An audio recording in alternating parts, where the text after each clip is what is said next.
मुख्यमंत्री देवेंद्र फडणवीस यांच्या नेतृत्वाखालील राज्य सरकारनं निश्चित केलेल्या 100 दिवसांच्या उद्दिष्टांपैकी मागेल त्याला सौर कृषी पंप योजनेत 52,705 सौरपंप बसवण्याचं उद्दिष्ट महावितरणनं 60 दिवसातच पूर्ण केलंय, अशी माहिती महावितरणचे अध्यक्ष तथा व्यवस्थापकीय संचालक लोकेश चंद्र यांनी दिली आहे। फडणवीस सरकारचं हे मोठं यश समजलं जात आहे। मुख्यमंत्री देवेंद्र फडणवीस यांनी 5 डिसेंबर 2024 ला मुख्यमंत्री पदाची शपथ घेतली।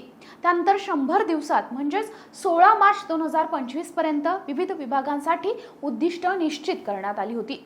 महावितरणने या कालावधीत मागेल त्याला सौर कृषी पंप योजनेत एकूण 1.5 लाख पंप बसवण्याचा टप्पा गाठल्याचं उद्दिष्ट ठरवण्यात आलं होतं।